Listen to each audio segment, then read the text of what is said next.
we're going to be talking about what is an advocacy network. A lot of times when people think of advocacy, they think of on the front lines with their picket signs, protesting hot topic issues. A lot is happening in Congress right now, but advocacy can look very different. It's multifaceted, and you can, partake in advocacy from the comfort of your own home. But today I'm going to talk about the ACN and the work that they are doing to promote legislative change, specifically for the PKD community. And I'm joined by my colleague, Patrick Mead, who also works for Cure Strategies, who will be chiming in here and there. We are a partner of the foundations and love the work we're doing with the ACN and promotion of legislation that will affect the PKD community. Next slide, please. All right, so this is just a disclosure. I'm actually going to just remain silent, just to let you guys know, no medical advice will be shared during this presentation, but just take a look at this so that you're aware, of this, which is really important.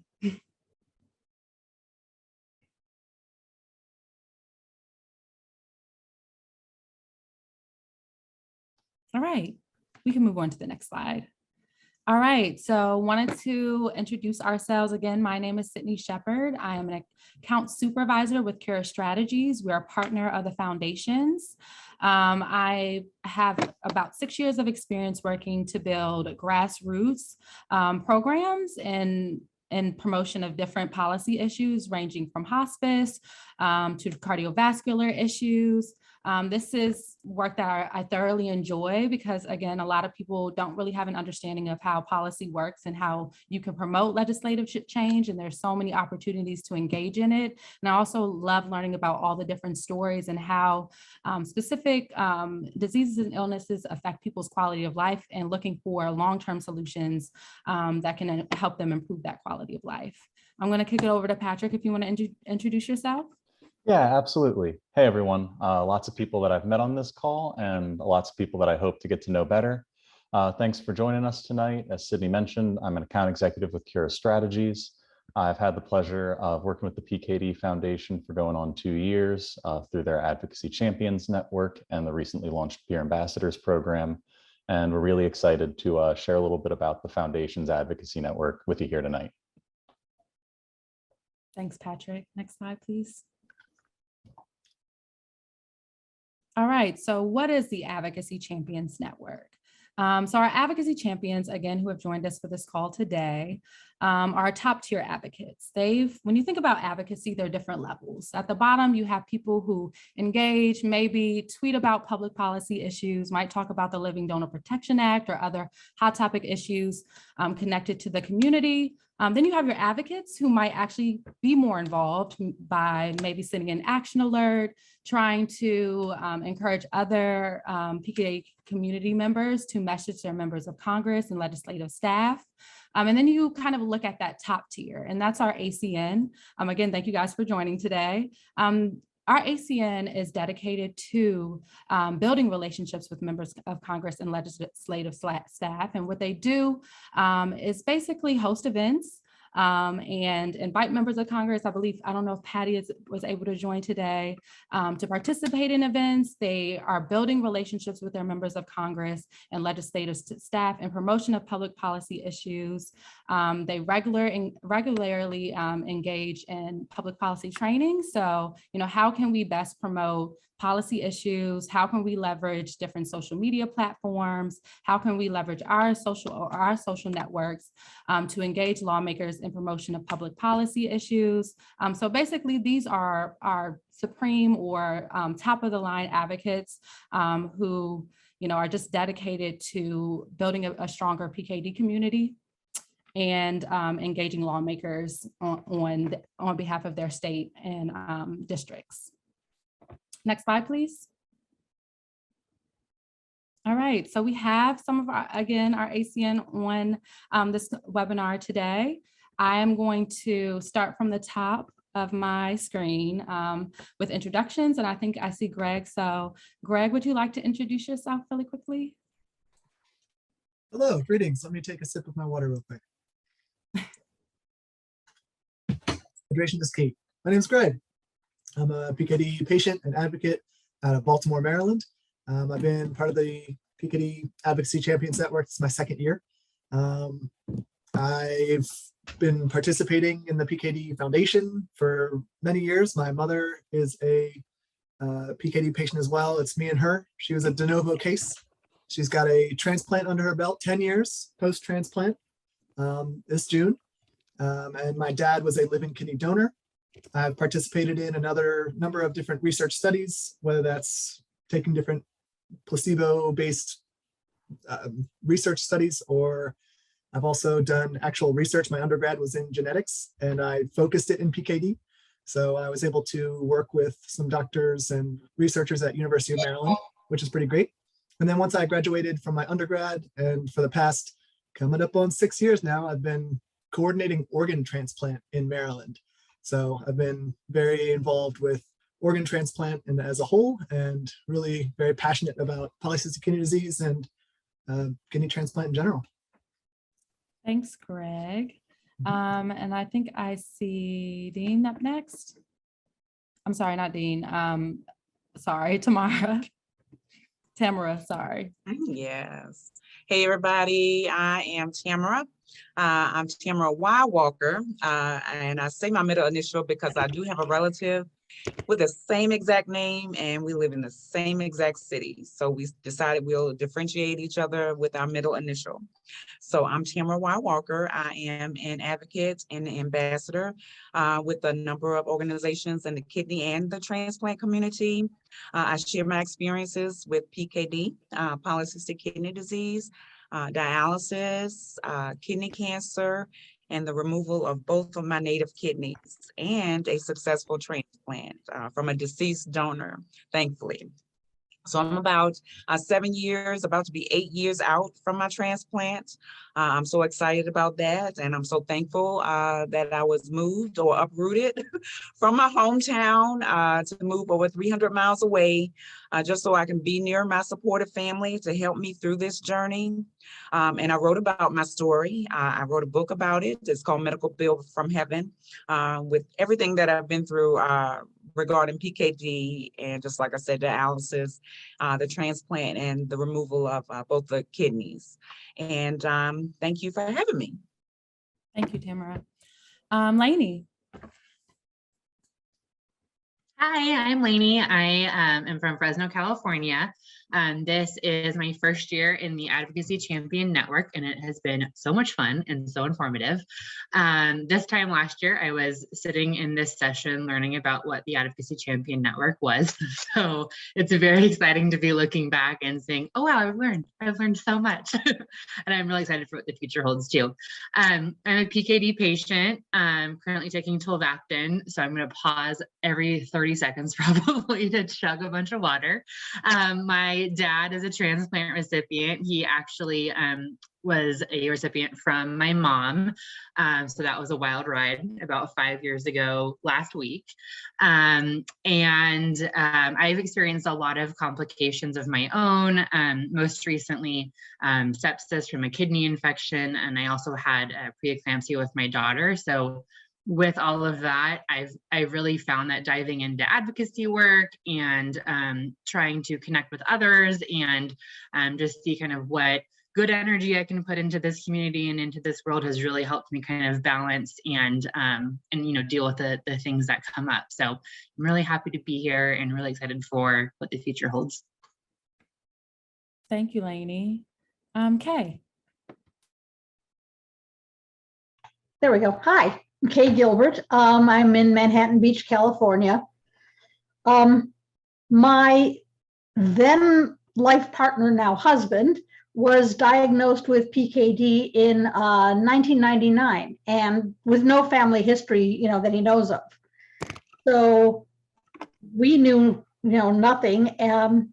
His mother, who had ties to Johns Hopkins, told him about the foundation.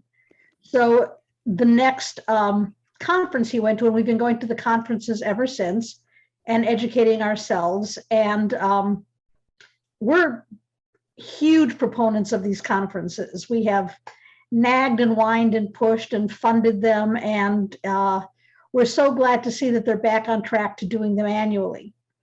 I donated a kidney to my husband, in 2015. And we're both doing okay. I mean, I see, especially with COVID, dangers we never anticipated with, people who are immune suppressed. But we are, dealing with that, taking advantage of all the meds that are out there for transplant patients. And I'm very happy to be involved with the Advocacy Network. I've been talking a lot about the Living Donor Protection Act because, we living donors need to be protected. Come on, it should be a no-brainer. And again, my husband and I have been pushing for years for the foundation to doing much more outreach to community of color. And I think that the fact that this is now a priority is really, really encouraging. And also these virtual conferences, which we've sort of been forced into, but they've allowed a lot of people to participate who otherwise, they couldn't afford the time or the money to travel to a conference. So I'm really hoping that as one of the arms of the outreach program, there will continue to be an online portion of the conference, even starting next year, when one hopes we go back to live conferences. Thanks, Kay. Thank you for that introduction. Let's see who's next. I think it is Michelle. My name is Michelle Hoffman, and I'm from Leesburg, Virginia, which is right outside of Washington. I do not have PKD, but my connection to it is my husband, whose father had PKD, and then out of 8 children, he was the only one that had PKD. In 2015, he had a transplant. He had a live donor. It was his youngest sister. And so every year we celebrate his kidneyversary on January 16th. And the day he had this is the kind of an interesting thing. The day he had his transplant was 50 years to the day that his dad died of PKD. So what in his family was a sad day became a very joyous day because the gift of life was given.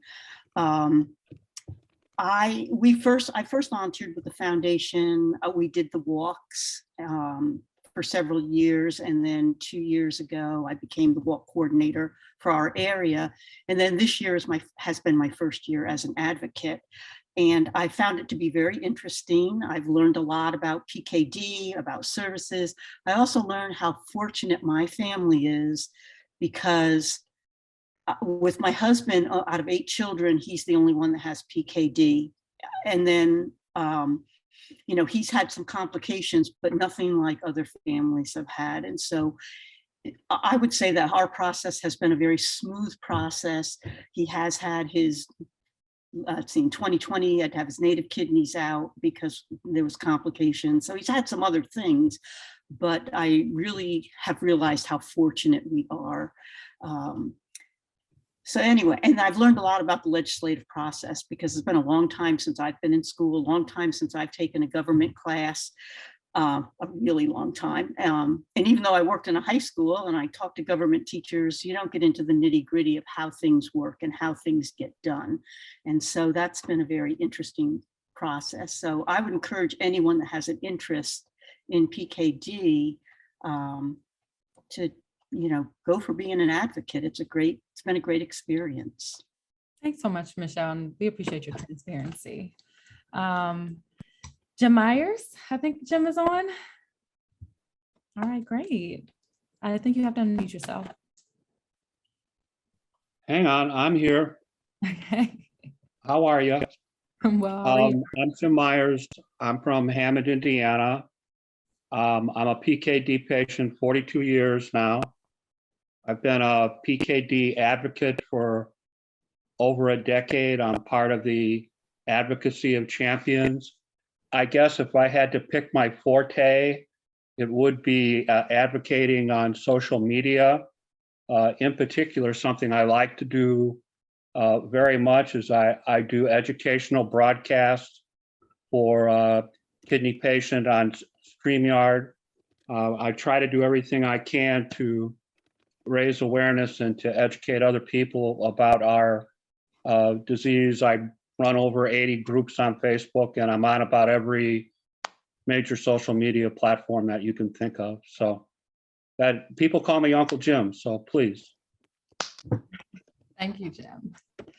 And lastly, Karen Edwards. Good evening.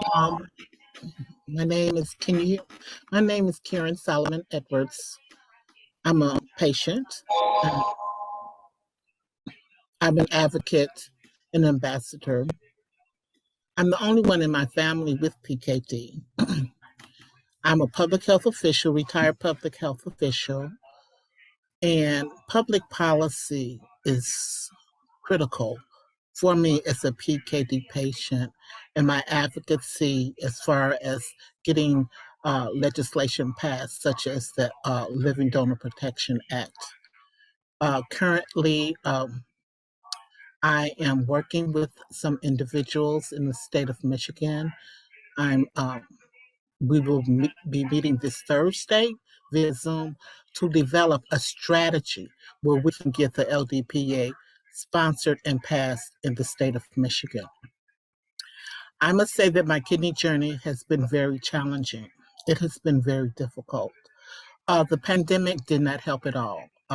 Resulted in me having depression. Well, I had it before, but I guess the pandemic worsened it some. There are other health challenges that I have learned having PKD. Matter of fact, one of the sessions that I just participated in, I learned about how the aneurysms, the high blood pressure, the kidney is so critical. And then I reflect back. When I did know I was ill, and I said, yeah, I remember that happening. And even now, I participated in the training on cardiology as an advocate and a participant with the Advocacy Champions. I think it's my duty to learn as much about the functioning of the kidney and how it has impacted me. So again, I'm very humbled to be here, and we're going to do this as far as getting legislation passed for polycystic kidney disease. Thank you.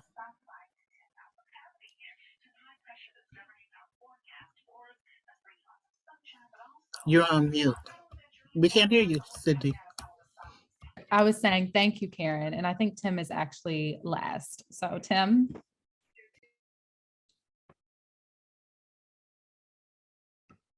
You would think we would have it down packed by now with a mute button. I am still not good at it. All right. Can you hear me now? Yes. Okay, great. Hi, I'm Tim Miller, and I'm here in Atlanta, Georgia. I've been, I guess, working, volunteering for, well, I've had a kidney transplant, and it's going to be 19 years next week. So I feel real good about that. I had a very short time preceding it to do dialysis, so I've got a good understanding of the whole processes. My mother has had PKD. I have PKD. My sister has PKD. She just did her second transplant, and also my son has PKD. So I'm very invested now and in the future to see kind of shepherd this through, beyond this upcoming legislative session and to more and see how we can contribute. I think it's important as I guess we're all associated with this so much and so deeply, and being a transplant patient and seeing what my sister went through, my mother went through. There wasn't anything back in the day with her. That was a good 40 years ago. So you really didn't have a really good, robust dialysis treatment nor transplant maturity, so to speak, with the hospital. So I've seen it from a historical perspective, and I'm so excited about what you're doing. You guys are doing great. It's just, the PR side, the conversations, the legislative discussions that we've had have been really progressive. And I think we're really got some movement here. So some momentum. So hope that gives you some aspect of what I'm looking for, and I'm glad to be part of this. Thank you very much. Tim, I'm always happy to hear that you think the program is progressing. And we're only in I believe our second year now, and we're already at about 36 advocates or members of the ACN. So this is just a small representation of, the diverse experiences that many people in the program have had. Some people don't even have PKD, maybe a family or a loved one has PKD, but you're welcome to join if you're passionate about these issues. So I'm actually going to go to the next slide just to give you a larger display of our state coverage. So as you can see, we are, spread out from east to west coast, and about 27 states are represented. So rural and urban communities, suburban communities as well. This is really important when you're trying to make an impact across the political spectrum. You don't want a program just to be focused on one party. This is a nonpartisan effort. It's really just about getting policies passed that will be of benefit to our community. So we engage lawmakers across the aisle. Next slide, please. So this may seem a little disheartening. This is our district representation. So each of these tiny locations highlighted in green represents a district that is covered. While this does seem pretty small, remember that we're engaging senators as well as members of Congress or House lawmakers. So the impact is just as strong. If you can find one champion in a small rural community, who knows what kind of advocate they will be for us on the federal level when it comes up for a bill to be passed through the House or the Senate for a vote. And we've seen this, and we have our champions like Representative Debbie Wasserman Schultz, who's been a very strong champion of ours, as well as other members who, just have a heart for the kidney care community. And just another fact is about 37 different congressional districts are represented, which is pretty great, but we always want those numbers to be higher. Next slide, please. All right, so what is one of the most important components of the ACN? It's about meeting with members of Congress. And now that, the pandemic, although it was unfortunate, it kind of revolutionized the way we meet with lawmakers. A lot of times advocates would only, write to their members or maybe have a phone call, but I think this whole process of meeting with members has been sped up or revolutionized through different platforms. So one of the activities that the ACN regularly engages in is meeting with legislators to discuss different policy issues. So each year we compete for research funding and we compete for different bills. We're competing against cancer groups, and both are equally as important. It's not always appropriate to say, label it as a competition, but we also have to raise our voice so that we're not lost in that crowd or that mix. And that's when the ACN comes in. A lot of times, PKDF is a foundation. A lot of times lobbyists or different groups will engage lawmakers and support our policies, but the lawmaker might not care as much because it's not representing their constituency. They want to hear directly from their constituents on issues that affect their day-to-day lives. And that's when the ACN come in.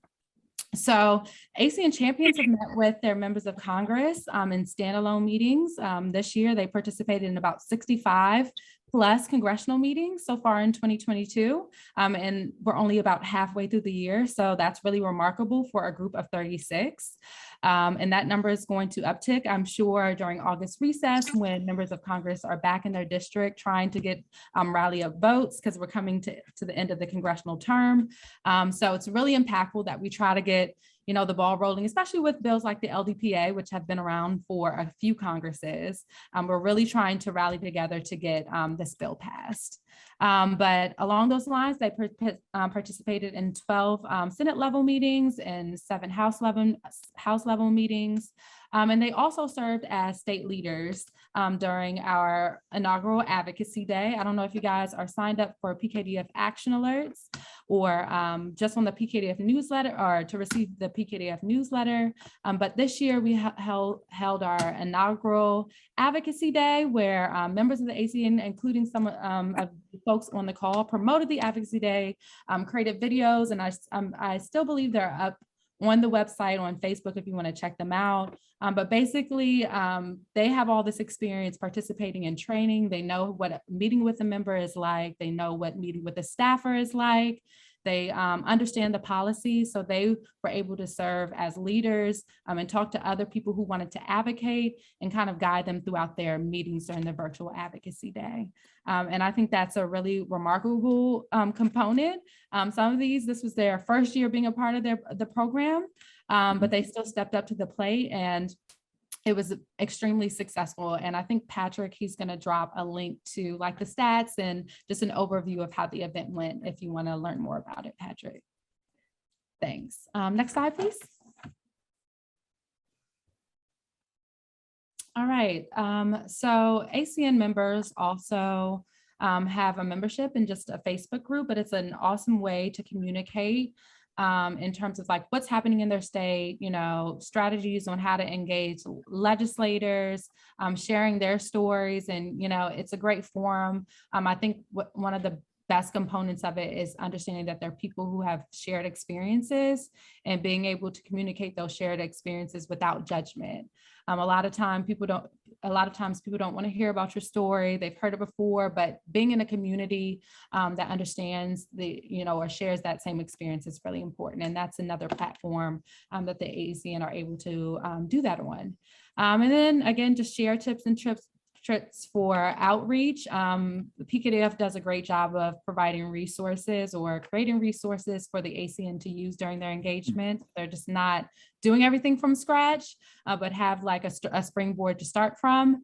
And then again, just engaging other advocates in the PKD community. Next slide, please. All right, so another critical component, I think this is second to I would say this is second to meeting with legislators, is actually just emailing them, making sure that, you know, members of Congress know when a bill has been passed in the Senate and now it's their turn to pass it in the House. Just understanding policies that the PKD community, or more specifically their constituents who are in the PKD community, are in support of. So the PKD Action Alert page is actually already open, and it's up on the PKDF website, and anyone can participate in action alerts. It doesn't have to just be the ACN, but the ACN do often encourage their family and their friends and their network to complete these action alerts. A lot of questions I get about action alerts is like, what are they? And, you know, why is it a pre-written message? Like, doesn't the staffer think that this is kind of like carefully orchestrated? And doesn't this seem inauthentic for me to just send the same email as everyone else? And the answer is no. While it does seem orchestrated, members of Congress do understand that that is pretty normal. They actually just tally up how many emails they get on a specific issue and then present it to their boss and say, hey, you got about 100 emails today about the Living Donor Protection Act. So you can customize the email if you like to, if you have a personal connection, like maybe, you know, the member of Congress is your son's best friend or whomever. You can customize it as well using that platform, and sure enough, it will be sent and sent to the health staff to make sure that they are able to send that to their member or their boss's desk. So just wanted to put that out there. I get that question a lot of times, but right here, I think it's critical that, I emphasize the importance of acting as a collective. It's just one thing for one person to send an email per month. But again, if you have 100 people emailing a legislator about a specific issue, it kind of, goes to the top of the list and becomes more of a priority. So just wanted to emphasize, like, it's all about the collective here. I know that we all have busy schedules, but there are times when we call on the ACN to send reach out to a member of Congress at the same time, just to raise their voices in support of these policy issues. Next slide, please. All right, so here are just a couple photos. I think it's just great to see like some of the work that we're doing virtually. We'd love for everything to be in person, but as I think it might have been Kay or Michelle mentioned, it just makes life a little bit easier to be able to do things from the comfort of your own home, especially when we have all these different priorities in life. But that doesn't mean you can't be an advocate from home and participate and really help for legislative change. A lot of people have virtual jobs, and this is kind of not as hard as a job, but it is kind of like a virtual, I would say a virtual working from home activity or engagement. But these are just a couple of examples of times we met with lawmakers and staff during the virtual advocacy day and just during different points in the year. Next slide. All right, so another critical component, when you think of a advocacy program or a very strong advocacy program, one component is government relations.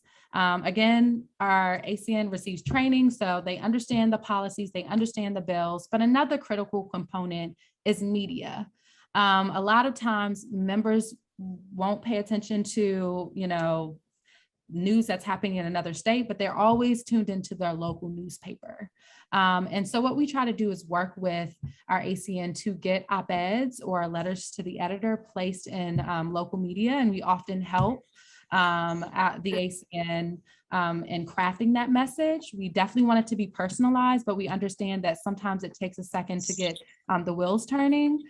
So we're here to support them in that engagement, but not only is this a great opportunity, for you to get on your congressman or congresswoman's radar, but it's also the perfect opportunity for you to spread more awareness in your communities about this issue. Who knows who you might reach? A lot of times, especially in kidney care, you never know, some people, a story might resonate with them and you never know who you're touching. It might prompt them to go get tested. It might prompt them to do deeper research into their family history. So that is another critical component of the program is working with media and learning how to build those relationships. So these are just some examples of some op-eds, I believe, that we got placed. And then we'll also be working later this year, probably this month or next month, or July or August, to get some more op-eds and LTEs placed. Next slide, please. All right, so I kind of already touched on this, but just a brief overview.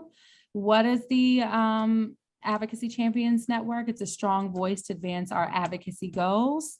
It's an opportunity for you to engage with lawmakers in a way that you may have never done before. And it's a year-round advocacy program. It's, you don't have to pay to get in. This is all on you. Your level of engagement is determined by you and your workload and what you're able to carry. So who are they? They are right now we're at 36, hoping to get that number up. I would love to see representation in all 50 states, and I think many of the ACN would as well. But that is a long-term goal. We understand this is, again, the second year, but we've already made strides. And we have representation in 27 states, which is remarkable coverage currently. If you're willing to put in about 10 hours a month to support the advocacy mission, this might be a program for you. It doesn't always add up to 10 hours. It might be 5 hours. We're not calculating your hours. Again, we understand that different priorities in life may take you away from the Champions Network. We just ask that they notify us, but we expect during, especially like, for example, in April when we had the virtual advocacy day, that was probably a 10-hour month. Just because they were meeting other people from their states with PKD. They were meeting other, people who wanted to become advocates and who were kind of nervous about the experience. So just coordinating that, making sure they were able to speak and prepare for meetings, that took a lot of time. So just a heads up there, that's an example of like a higher month, but that 10 hours is probably on the high end. And then just if you're willing to be an advocacy leader within your community. So we always encourage the ACN to offer feedback, like what do you think that you could get out of the program? What do you want to see change in your community? How can we better engage your community? And that's part of being a leader. And also just taking the initiative and making sure that this commitment is something that you fall through with. So we really appreciate the ACN and the leadership or the leadership role that they're taking in, engaging with lawmakers, which can be very intimidating for someone who's never done it before. And then lastly, just how participating in these bi-monthly education and training webinars. Sometimes we try to have them once a month now, but sometimes we might skip a month if we've had a heavy month, like the virtual advocacy day was pretty intense. So we just had another webinar in May that was just recapping, but we try to do monthly webinars. We understand that not all the ACN are able to make one. And then also, we're going to create those closed, dedicated communications channels so you can talk openly about experiences you've had working with members of Congress and legislative staff, and then just organizing for legislative action. And this is something that the foundation does a great job about, is just kind of mapping out this advocacy plan for the year. So we kind of know what to expect. We know when appropriation season is coming. We know when we really need to advocate for more research funding. We know these influx periods where we need more advocacy support. So it's just about organizing, gathering us together so we can take collective action. I think there's another slide after this. All right, just get involved. So here is just a QR code. So if you're really interested in, joining the ACN, I think this is a great opportunity. I'm happy to answer any questions now about the program. But if you're interested in learning more and, signing up to become a champion for 2023 or 2023, I think this is a 2022, it says 2022, but it should be 2023. You can scan the QR code, or Patrick will drop the link in the chat.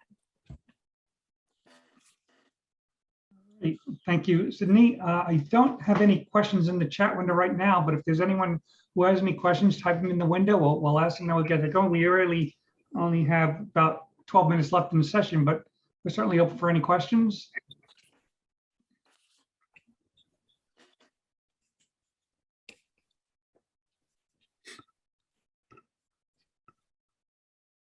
All right. Well, I will. I just wanted to comment that I took part of the virtual sessions this April, and it was really, really good. I really enjoyed it a lot, and you guys are very helpful. So I found it, really satisfying. Great, thank you. That's great. And I would just, add comment, like for those of us maybe that are on the session or maybe watching recorded later. I really love being a part of this. I mean, it seems intimidating to be, oh, you're talking to these these representatives of our states and legislation, and how can I make an impact? And maybe it's going to be a big commitment, but you get involved, you meet these wonderful people, and you learn a lot about this process, and it just flows. I feel like it's not something that drags me down, and I look forward to our sessions every month. And once you actually get to check some of these things off, I did meet with members of Congress. I submitted an op-ed. I was sending these emails. They're really satisfying to have something tangible that we've been able to put out into the world and make some actual difference and progress. Thanks, Greg. Thanks so much. And I think that, I was going to, go ahead. If I may add, Sydney, I'm sorry. I really enjoy us coming together. We're coming together with just one common goal in mind and one common interest. And we're able to reach I call the masses, people that I may not be able to reach on my own. Our elected officials, they're making laws and they affect us. And by us using our voice, reaching out, and number one, just sharing our experience with PKD. A lot of them have never heard of PKD, let alone kidney disease, you know, and we're sharing our experiences, our journey, our stories with them. And to me, that's number one, educating them on PKD, and also just, you know, encouraging them to support PKD, the research or PKD research, allocating these funds. This time I spoke about disparities in our communities. And so, yeah, just sharing our experiences, letting our voices be heard. It feels really good to do so. I do agree with you, Greg. It feels really good to do so. And they need to know, our elected officials need to know what's happening with us. Like you said, their constituents. They need to know this. So if anybody's listening, hey, come aboard, join us. Like Sydney said, we meet once a month, and that's virtually. And we're hoping next year that we can meet on Capitol Hill. I'm hoping everything will be well enough for us to meet on Capitol Hill and share our stories face to face with the staffers and hopefully elected officials. You know, so come aboard. It doesn't take a lot of time. We meet once a month. That's for 1 hour. And virtually, you can meet, like Sydney said, in the comfort of your own home. Very convenient. Thank you, Tamara. Does anyone else have any comments about the program? I did want to add one last thing because I wanted to give an update. I think we had about 6 or so new co-sponsors of the LDPA since the virtual advocacy day. So correct me if I'm wrong, Patrick. I'm gonna have the stats up, but they're going. Yeah, I don't have the exact number right at the tip of my tongue, but I think that's about right. Yeah, and I think it's 4 who we specifically had advocates meet with on that day. So that's kind of a tangible thing that we can look at, point at, and say that's part of what the ACN and PKDF advocacy has done. And unfortunately, that's a little bit of a lagging indicator. So we expect there to be more co-sponsors over the next couple of weeks and months, and we look forward to highlighting that as time goes by. Exactly. Thank you. And there will be a new update regarding that bill during our next call. So just an update on that. I'm going to talk to Chris about it. But thank you guys all for joining. I don't have anything else. So unless anyone has a comment